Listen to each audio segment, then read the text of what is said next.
Good evening. I'm Elsie Rodriguez, Superintendent of Schools for the Monroe-Woodbury Central School District. Thank you for joining us for tonight's Crusader chat addressing the district's proposal capital improvement project. The public vote will take place on Tuesday, December 6th from 6 a.m. to 9 p.m. in the Education Center at 278 Route 32 Central Valley. Let me begin by asking our district leadership to introduce themselves, and I'll begin with Mr. Cahill. Good evening. My name is Patrick Cahill. I'm the Assistant Superintendent for Business and Management Services. My name is Eric Hassler. I'm the Assistant Superintendent for Curriculum and Instruction at the secondary level. Good evening. I'm Matthew Kravitz. I'm the Assistant Superintendent for Curriculum and Instruction at the elementary level. Good evening. I'm Lori Hawk, Assistant Superintendent for Human Resources. Good evening. I'm Bhargav Vyas, Assistant Superintendent for Compliance and Information Systems. Also in attendance representing our Board of Education is Anthony Anderson, Chair of the Capital Project Task Force. Tonight's agenda will include a project overview by Mr. Cahill, followed by a question and answer session, during which we will answer questions submitted in advance by our community members. We remain steadfast in our commitment to offering learning environments that support student learning, keeping our students and staff safe, and preserve our infrastructure and facilities for future generations. If passed by Monroe-Woodbury residents, this project would maintain Monroe-Woodbury's legacy of compassion, growth, and community for decades to come. Now I'd like to introduce Mr. Cahill. Thank you. Thank you, Elsie. So we're here tonight to talk about our 2022 proposed capital program and referendum. And I've said this in the past, we were calling it a program because it's really going to be multiple capital projects over a 5 to 6 year period of time. These individual projects would have to be submitted individually to the New York State Ed Department for approval and final cost reports, that sort of thing, filing. So this is a slide that just talks about the program itself. So on Tuesday, December 6th, as Mrs. Rodriguez mentioned, we have a referendum to approve a capital project and program. We call this a special district meeting, which is sort of the legal term of the residents of the district. It's going to address the long-standing problem of deferred capital maintenance in our district.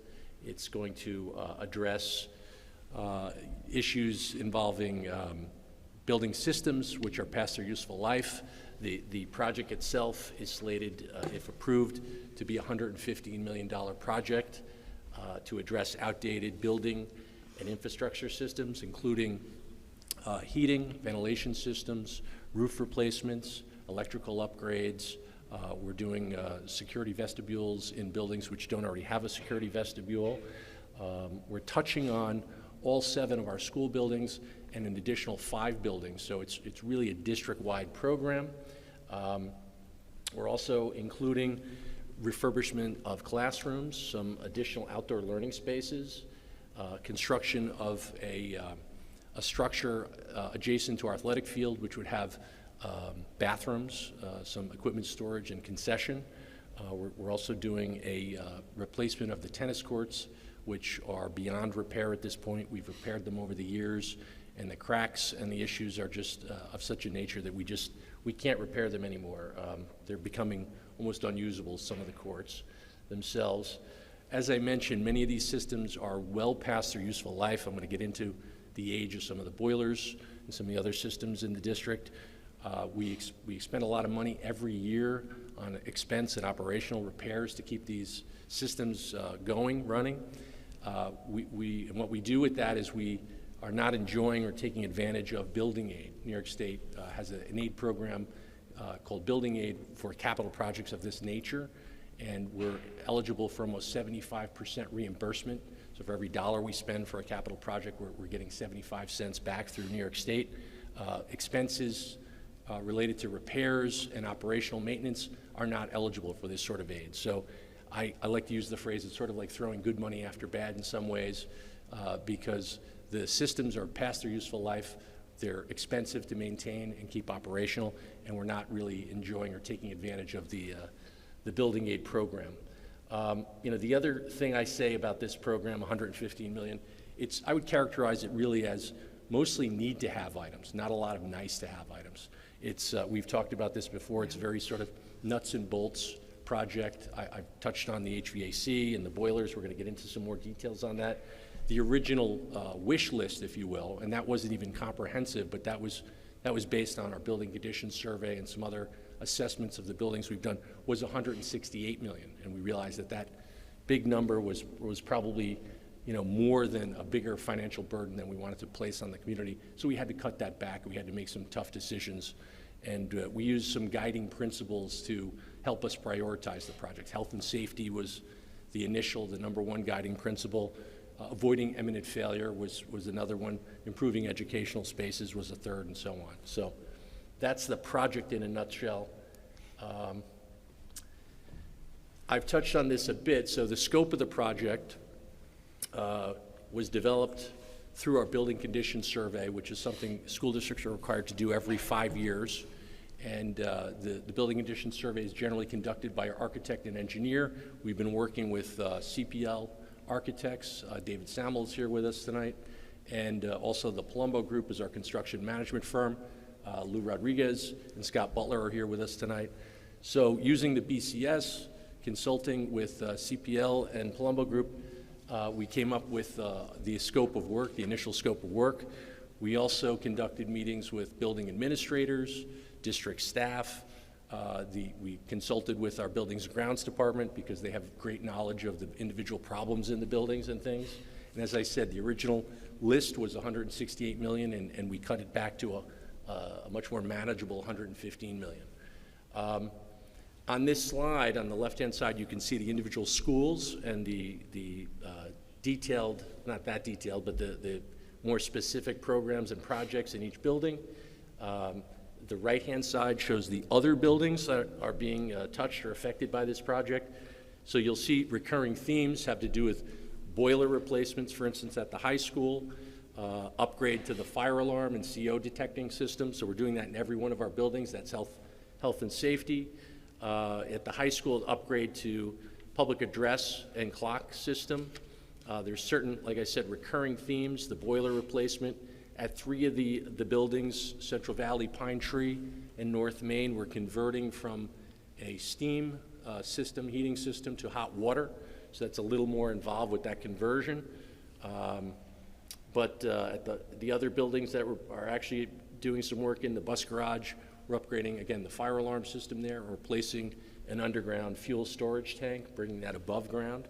The Education Center, which is our administrative building, has some work being done on it. So it's really, like I said, touching on nearly every building in the district.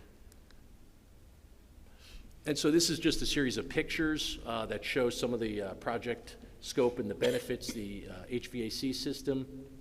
And you see here, in the upper left-hand corner, we have Pine Tree Elementary School. The boiler there is from 1960. It's original to the building, well past useful life. We've done a great job operationally maintaining these boilers over time and rebuilding them.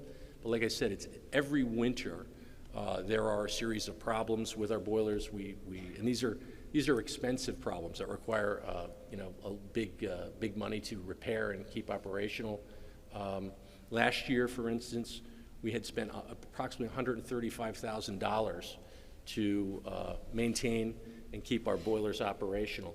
Central Valley Elementary School, boiler is from 1982. That's a steam to hot water conversion. North Main Elementary, 1971 boiler.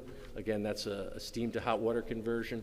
And then Smith Clove Elementary boiler is from 1968. That's a water to water conversion or change out there. So roofs and repointing. So repointing, I didn't really touch on that. That's something we're looking at, we're dealing with. The building envelope needs to be maintained. A lot of our buildings here, you can see the upper left-hand corner at North Main, has deteriorated over time, and so we need to spend some money to make these repairs. At Central Valley Elementary, in the lower left here, you can see the effervescence under these windows, so that tells us that there's some water infiltration there. The Education Center, we would make jokes about the water that would sometimes cascade if it was a windy, heavy rain through the windows of the building. So again, repointing and roof replacement is part of that. Here's the North Main roof. You can see there's some issues with that as well. And finally, the middle school. This is near the loading dock. There's significant deterioration here, which would be repaired as part of the project. And this is just some miscellaneous improvements associated with the project. I mentioned the bus garage, fuel tank replacement.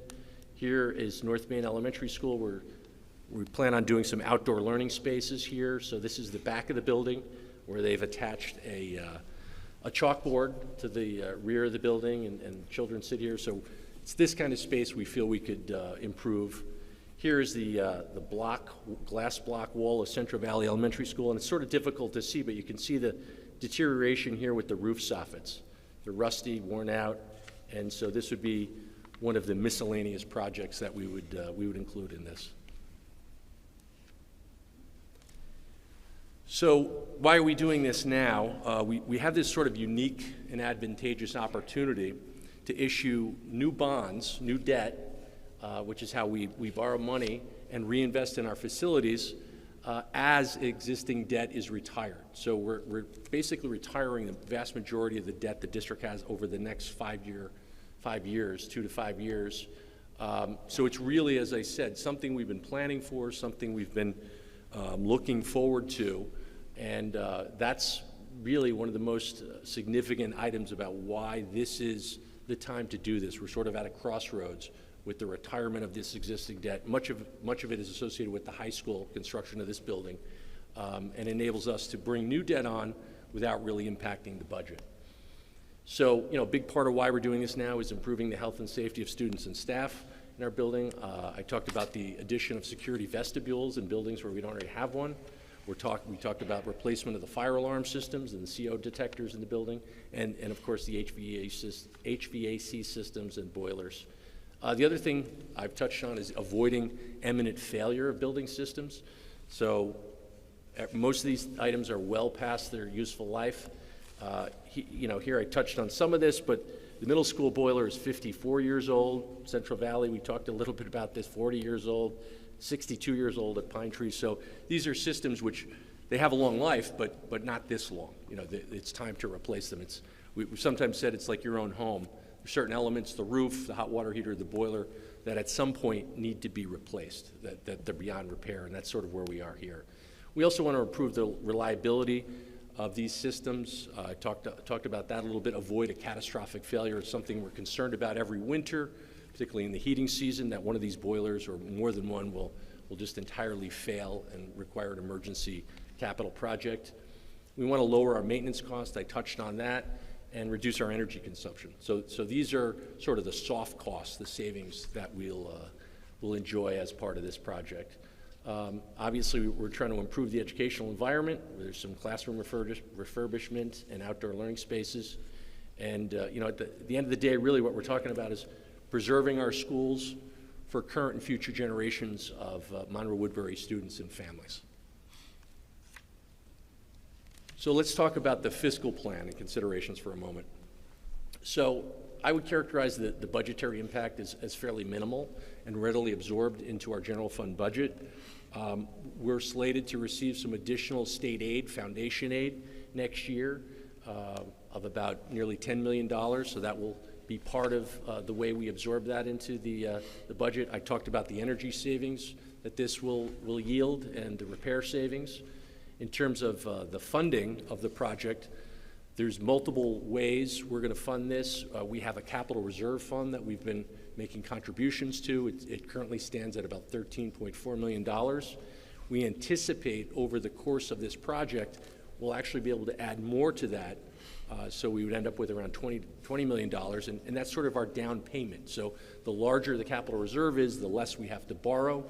And the interesting thing about a capital reserve is those monies are actually eligible for building aid too. So there's a leveraging effect where we can actually spend for $20 million, more than $20 million, because the state will be giving us building aid on those monies, on those expenditures.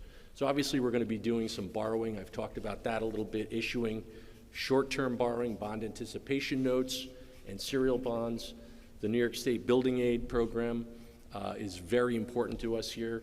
We have a 75% aid ratio, which we feel may go up. That's the aid ratio today, but it's been trending up. So that means that actually when we're ready to file final cost reports and have commissioners' approval for these projects, maybe 80%. that we received back from New York State. I talked about the retiring and replacement of existing debt a little bit. I won't go into that any further. And then finally, the debt service fund is another savings account, and it's about $2 million. It's monies from prior capital projects, and we've been in some ways holding that, saving that for this project, for this day. And I'm going to show you in a couple of slides how we're going to use that to limit the impact of the project over the first 10 years of the project. And so the financial impact, the individual financial impact on the budget and the tax levy and the individual taxpayer, I'm going to go through that in this slide. In the first year, it would take us about 5 to 6 years to roll everything out. In the first year, the impact would be about $200,000, a little less than $200,000, with gradually increasing budgetary appropriations. That just means increases to the budget as the project is fully rolled out. The average annual cost for the duration of the project is estimated to be $657,800 over a 20-year period of time. And it's 20 years because we will individually borrow over a 5-year period of time in 15-year increments, and that's how we receive building aid. So the entire project would be paid off over the course of 20 years. So if you think of that amount of money, $657,800, in the context of our budget and in the context of our levy, for our budget it represents about 1/3 of 1%. So it's less than 1/3 of 1% of our general fund budget. And in terms of the levy, relative to the levy, it's about half of 1%, 0.51% of our levy. So again, a relatively small increase to the budget.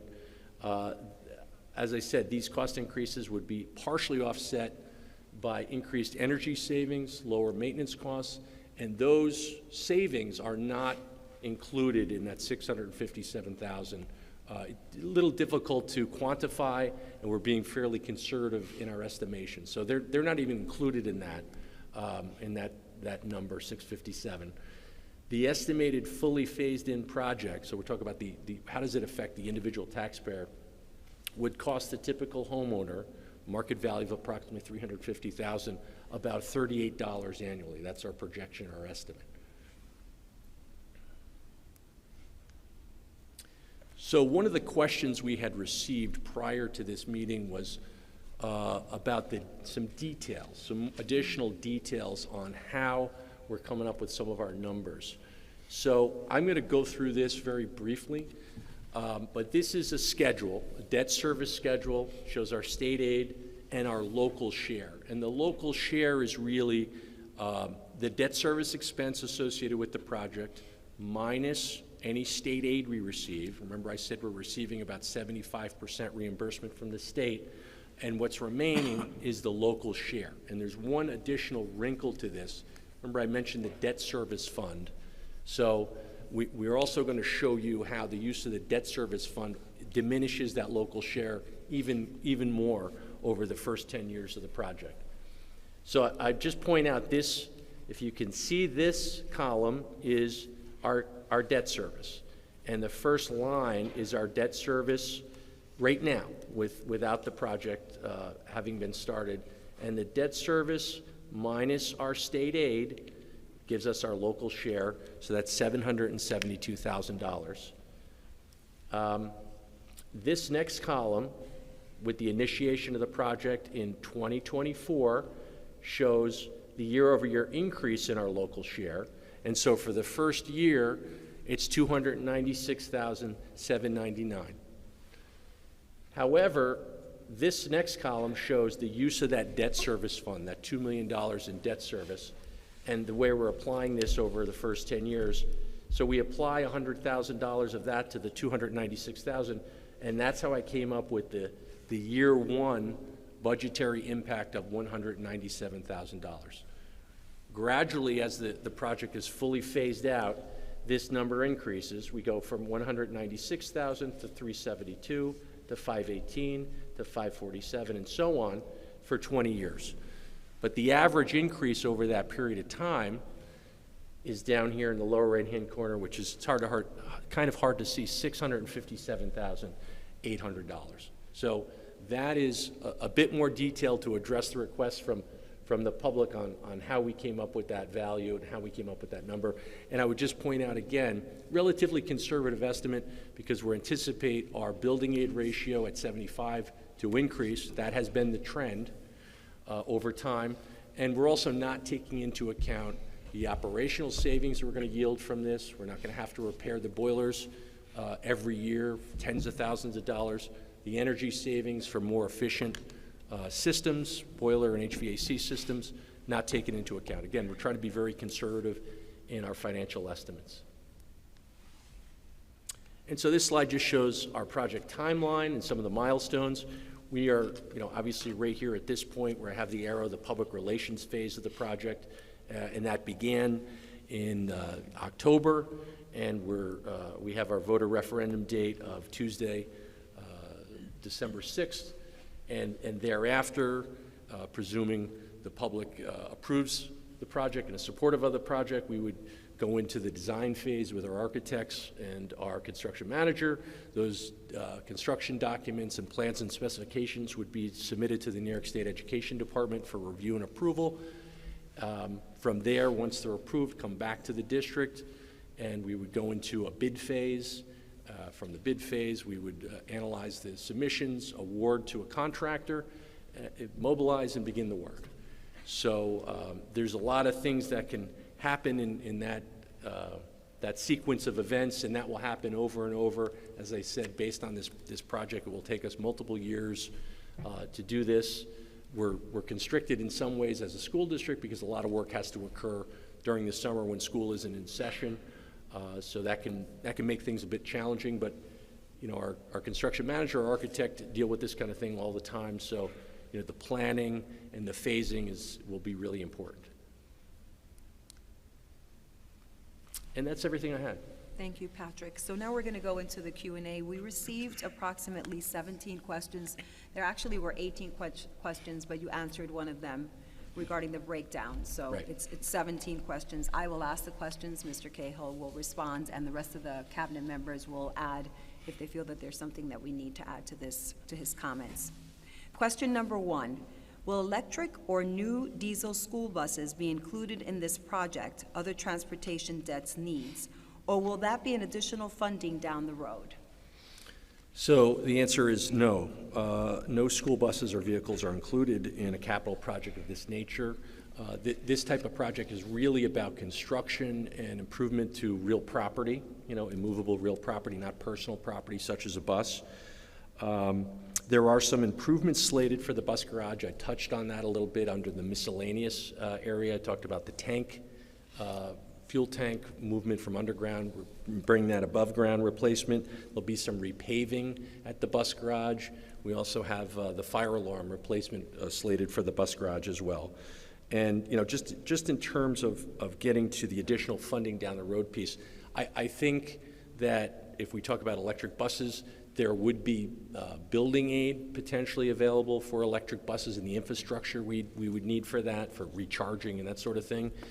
New buses, there would be transportation aid. You receive aid for purchase of buses. But I have a feeling that when the mandate from the state, which is that any new bus purchase by 2027 should be electric, and your entire fleet should be electric by 2035, I think there will have to be almost some additional funding sources because this is applicable to school districts all over the state. So there are ordinary existing state aid programs that would help offset the expense of that, but I think it might be such a heavy lift for school districts around the state that there might be another program, an additional program. And probably delays. Probably they're saying delays. 2035, but that may also be pushed out, given all the other things that have to happen in order for us to have a fleet like that and to have roads, right? Infrastructures have to be built in order to allow for us to have now these types of buses. That's right. Even the utility companies are maybe going to be challenged by this change. Right. Thank you. Question number 2. Wasn't the CARES Act supposed to cover the cost of security vestibules? So ultimately, we did not use the CARE Act funding for security vestibules. We used some general fund monies to construct the existing vestibules that we do have.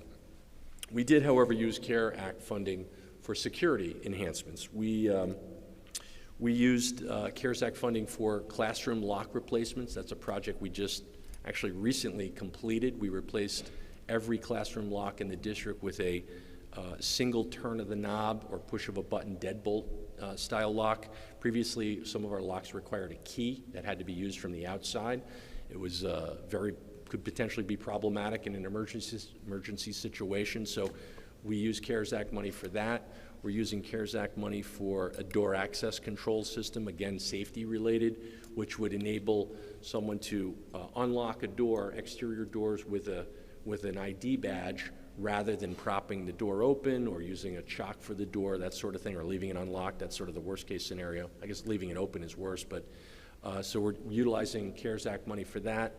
And finally, we initiated a radio project. So we have hundreds of radios, handheld radios and repeaters in the district, mostly used by security, custodial staff, et cetera. So we use CARES Act money for that project as well.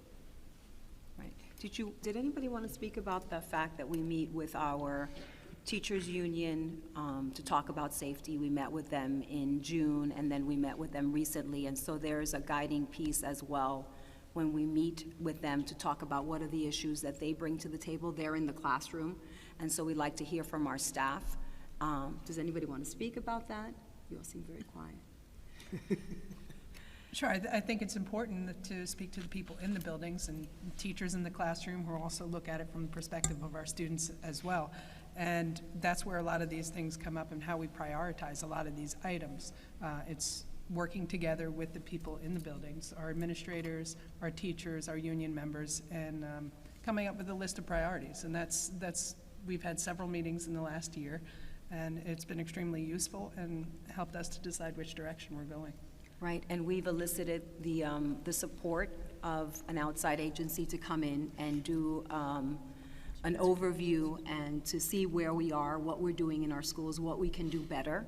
And so they're also giving us some guidance as well as what are some of the things that we need to do. Absolutely. Thank you. Question number 3, how many years are these projects projected to be extended through? If enough escalation was not built into the budget to match true escalation in the future, how will the district prioritize the projects? For example, what will be cut? So we touched on this to some degree because we're a school, because there's a lot of work here, and we can, in some ways, only do certain types of work over the summer. This will go over a period of time, 5 to 6 years. So the project, the plan currently is for this to run through calendar year 2023 through 2027. Currently, all scopes of work include escalation, and as such, earlier scope would not need as much escalation contingency as later scopes. Carrying a 7% escalation on all the scopes of work, we feel there is enough to complete the project, but phase planning will be an important tool on where the scope falls in the years ahead. Thank you. Question number 4, what is the breakdown of the soft costs, architectural, engineering, construction administration fees compared to the overall budget? So the overall project budget includes, at this stage, a 5% design contingency, a 10% construction contingency, a 7% escalation contingency, as we mentioned earlier, and then 20% for incidental soft costs, which include architectural and engineering services, construction administration, bond financing, insurance and builder's risk, and then there can be third-party services as well that we may need, like site investigative services, testing services, hazmat monitoring, and furnishing finishes and equipment. Okay, thank you. You're welcome. Question number 5, what about adding light to the back of Sapphire Elementary? Sports teams use the fields and there is no lighting. Right, so as I said, there were some tough decisions to make in this planning phase of the project.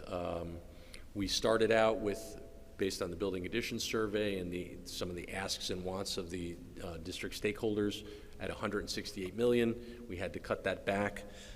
I think, unfortunately, lights for the rear of rear field for Sapphire, they're not part of this project.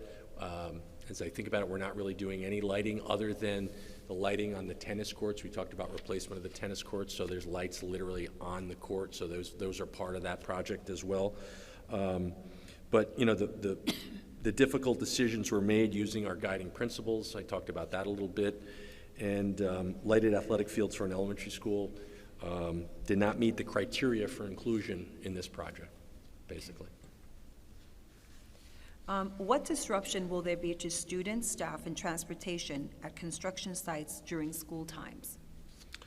Okay, so obviously we're trying to minimize all that with our architects and our construction manager. The work will be scheduled to impact students and staff as little as possible. Most of the work will be done during vacations and summer breaks. Noisy and dusty work will be limited to times when class is not in session. Any work that is adjacent to an occupied area will be separated by temporary walls as per SED guidelines. So there's certain regulations, obviously, that we have to abide by. Work will be coordinated with administrators to be performed with the least impact possible. A bulk of the work would be performed over summer, vacation, we said that. In addition to this, nights, weekends, holidays would be utilized to work in areas as necessary to progress the schedule and meet deadlines, as all work cannot be completed really in the 2-month summer season. Okay, thank you. What will be the priority order of the projects? As there aren't enough large mechanical contractors in the Hudson Valley to accommodate all of the boiler replacements in a single year, which schools will be first? If money starts to run short in the later years of the referendum, how will this be addressed? So this is an excellent question. It applies not only to mechanical work, but also to roof replacement work. The work will be phased over several years to ensure that the best contractors are able to bid on our projects. The work will be prioritized based on need, complexity, and contractor availability. Elsie, if I may add on that, there is another important factor in this conversation as well, as there is a strong chance of increasing our state aid. As the project continues, that currently we are at 75%, but there is a strong chance it will be increased, as well as we will stop the maintaining that is not aidable. Currently, we are basically reducing increasing our maintenance by not replacing that. As we continue to move forward and replace the boilers and roof, it will not only reduce the maintenance, but generate more building aids towards the next project. Good point. Thank you. Question number 8. Why aren't doors being added to the classroom at North Main? It's too open. Right. Well, this referendum was focused on critical infrastructure needs. I talked about that, the items which were past their useful life, et cetera. Program improvements such as that may be addressed, I think, in future projects. It's also important to note that when we meet, our joint standing committee met, and I talked about how we collectively tried to establish our priorities.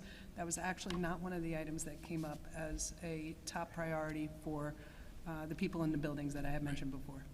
And Mr. Kravitz used to be the building principal. Can you talk a little bit about the current safety features that we have, without going into too much detail, but kind of give an overview of how that building, because it is a unique building, how it operates? So it's for those that don't know, it's unique because back in the 60s and 70s, when an addition was put on, a lot of the walls were taken out in between classrooms, resulting in classrooms that don't have doors. So when I was the principal, gosh, it feels like a lot of years ago now, particularly after Sandy Hook, right after Sandy Hook, we had members of the FBI, the CIA were here, in addition to Homeland Security and local law enforcement. And we put structures in place that, should something happen, there are places for people to go. There are doors that lock down to keep people out of key areas. There are some rooms that do have doors and lock spaces. There are a number of lock spaces. But a lot of the safety features, like in all of our buildings, come down to the day-to-day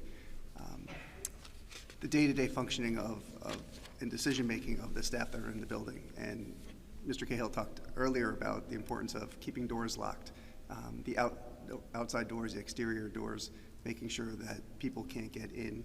There are a number of safety features that have happened, not just the physical safety features for all the buildings, but inclusive of our SROs that have been added to all of our buildings in addition to our regular safety staff. And then continued training. We mentioned earlier about an outside agency coming in to do a safety audit, and they're in the middle of that right now. And I don't believe they've even looked at North Main yet, but I believe that once they do, they'll have even more suggestions for things that we could do to. I think they did show, they did. Did So, they? so the safety audit, so for those of you who are here and listening to us, the safety audit, they will go around the buildings. Our staff do not know who they are, and so their audit is done in natural. So how are our staff operating? Are our doors locked? You know, what's the procedures that we use? And again, no one is made aware of it, so they simply come into the building, they will walk around the building, they will see if they're asked, if they don't have an ID, and they take all of that information and will give us recommendations at the end of their audit. So that would also be a guiding principle for us when we talk about some of the safety features that we will be implementing for our schools. And one other thing, there are quite a few questions about what made it in and what didn't make it in and why. And if people are wondering about more specific detail, I think Patrick had one slide that listed by building the major portions of the project. Yes. And what they are. If you go to the actual project page on the district website, there's a list by building, and if you click the building, it gives you the actual list of items that are planned for that location, along with the projected cost. For example, we're talking about North Main. If you click North Main, it shows you the list of all of the items that are happening, and approximately $19.5 million worth of work is being done there. So Patrick had mentioned that I think that the initial building condition survey was about $160+ million. 68 million, yeah. That was trimmed down to $115 million. You'll have an idea of what the costs are of all of these items that did get into the budget, and unfortunately there were things that had to get eliminated in order to be able to try to keep the costs as manageable as possible. But you can see what the actual projects are and the projected cost by building on the project website, off of the district website. Thank you. Question number 9. What is the combined budgetary increase, including the BOCES project? So the BOCES project that the question is referring to is a project that's occurring at Orange Ulster BOCES, and we are part of that. So we will have to make a contribution to that. That was a referendum that occurred in mid-October, third week of October. So the combined impact of that project, and presuming our project is approved by the voters, would be about 0.87% to our budget. So a little less than 1% increase to our budget. Thank you. Question number 10. Will the auditorium work at CV include updated lighting? The short answer is no. At this time, the project only includes reconstruction of the walls in the CV auditorium. And that was, again, one of those difficult decisions. We had requests for upgrades at CV auditorium, at the middle school auditorium, and we had to make the tough decisions to scale back the project and eliminate some of those requests. Thank you. Question number 11 is, does the heating upgrade require them to remove and replace the existing radiators? If so, how will they be disposed of? So the heating upgrades vary by location. Where the systems are converted from steam to water, the unit ventilators in the classrooms would come out and be replaced. Any equipment or material removed from those sites will become the property of the contractor and disposed of in a safe and legal manner by the contractor. Okay. Here's another question about, do we have, question number 12. Would this project include adding air conditioning to the middle school and elementary schools? And the person writes, hopefully it will. Yeah, so we had talked a lot about this, right? Air conditioning certain congregate areas of the buildings, the cafeteria, the auditoriums. This is our only building that is fully air conditioned, the high school. And again, unfortunately, the program as proposed does not include air conditioning, new air conditioning in those areas. We had to, including the middle school, air conditioning for the middle school. We had to make those tough decisions. You know, maybe we can address some of that in future projects for the congregate areas. it feels like it's one of those things which we will need to revisit at some point. Thank you. Question number 13, what in the project directly addresses air quality? What filtration system is being implemented? Over the past few years, we've done a lot of things to address air quality, sort of outside of the, capital improvements. We've been very vigilant about regularly replacing air filters, in the various air handlers and unit ventilators throughout the district. We've increased filtration levels where possible, and we talked a lot about this during COVID, where we wanted to have filters that were tighter. That you can't always do that because it affects the whole system, the motors and everything. But where we could do that, we did. We also adjusted, and we talked about this a lot during COVID, the dampers, that bring in outside air to open those as much as possible, and dampers on unit ventilators to open those. So we've done all those sorts of things. In terms of the capital projects, so that stuff we've already done. The heating system replacements that include new unit ventilators will also provide fresh air levels that meet the current codes. So there is some way we're addressing that, as part of the capital project, and also we're addressing it operationally. Okay. Question number 14, is there a field house included, and if so, how much does it cost? Okay, so the proposed program, as I mentioned, I alluded to this earlier, it does include a building adjacent to the competition field and tennis courts that includes accessible bathrooms, concessions, and equipment storage space. But I wouldn't call it a field house in the traditional sense that you think of at a collegiate level, right? A field house for a college can be a facility, a building that houses an indoor track or an indoor field, a weight room, locker rooms, things of that nature. This is a much, much smaller, simpler building. It's basically bathrooms, equipment storage, and a small concession area. And so that is the final, I don't know if it's the final, but it's one of the final pieces to completing our athletic complex. We're currently using temporary bathrooms, which they're okay, but they're really not acceptable as a long-term solution to that. And so it's something we're moving forward on. It's part of the project. The cost estimation is about $1.2 million for that. Seems like a lot, but we've talked about we have to bring water to the site.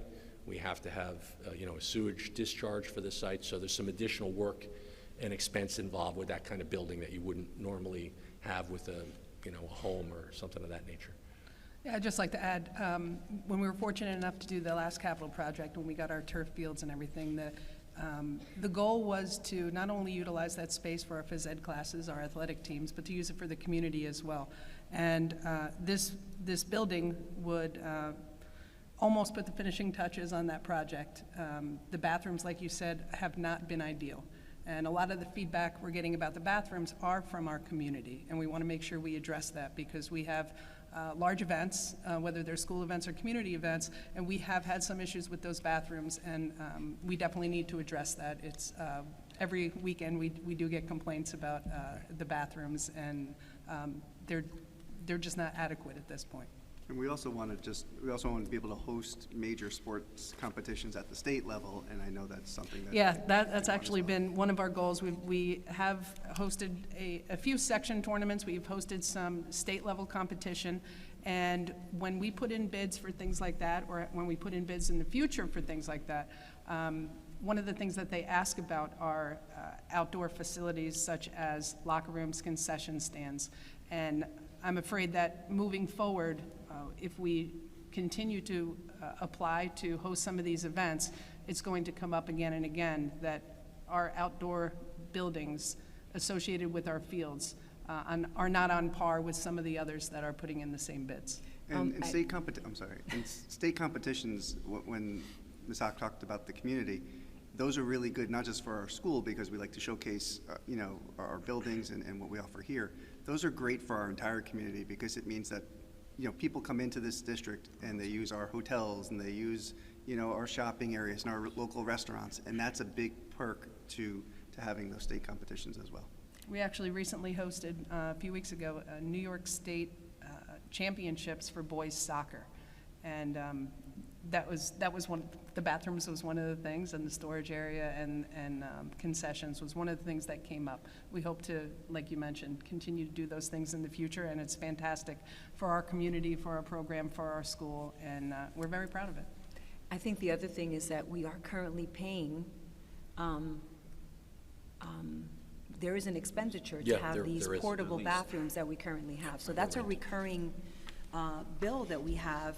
Not only that, but we don't have a concession stand, which has some implications for us as well. We do have these food trucks that come on board. It is not the best venue when we have these events or when we have our own events for our students. So I just want everyone to know that we currently have these portable bathrooms that are unsightly, that are continue to have issues, and that cost the district money, recurring every year. We've also lost an opportunity for fundraising from our clubs and our teams when we don't have those concession stands, and it's something that we've enjoyed in the past, and we'd like to get back there. Thank you. Question number 15. There must be grants out there for schools that upgrade to solar energy. Will you consider adding solar panels to the roof of each school? So historically, grants and other programs have been available to school districts for installation of solar panels. Panels should only be installed on roofs with warranties of 20 years or more. The roof replacement work included in this proposed program will allow the district to begin to pursue solar energy programs. Thank you. Question number 16. It's a long one. Please explain why the completion of our track and field is not included in this capital request. We have an elite track and field program that is open to all students, and the upgrade to our facility has never been completed. Why were our jumping pits not upgraded several years ago when the track was completed? Why are our jumping pits not included in this request for $115 million? The cost of upgrading these pits would be minimal in comparison to the overall request. And if it is not feasible to complete this now, when do you plan on completing it? Okay, so upgrades to the jump areas of the track, while not explicitly part of this project, can potentially be or are potentially a part of an add alternate list associated with this project.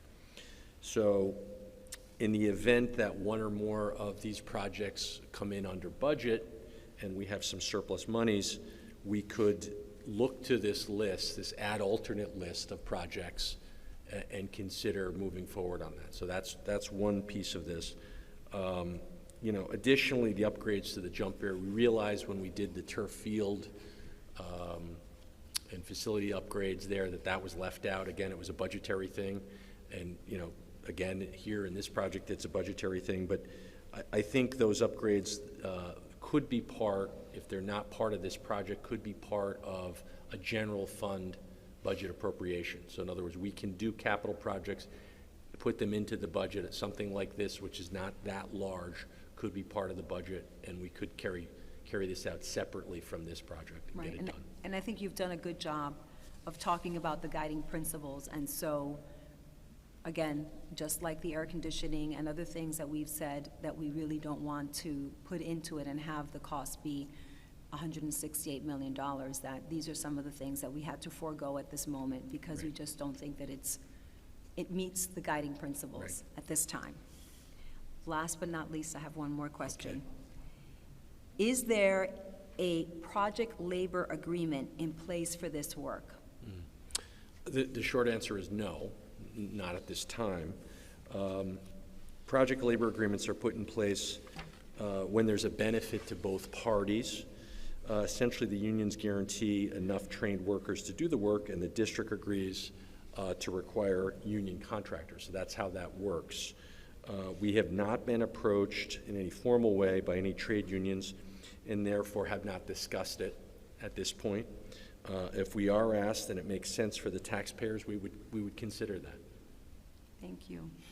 So at this time, I want to thank my cabinet for responding to all these questions. I also want to thank our community members who submitted questions tonight. This is not the last time or opportunity that you have to ask questions. If you have any questions, please feel free to email us at communications@mw.k12.ny.us. Please go on our website. I want to remind everyone that the public vote will take place on Tuesday, December 6th, from 6 a.m. to 9 p.m. in the Education Center at 278 Route 32, Central Valley, New York. Thank you, and have a good night.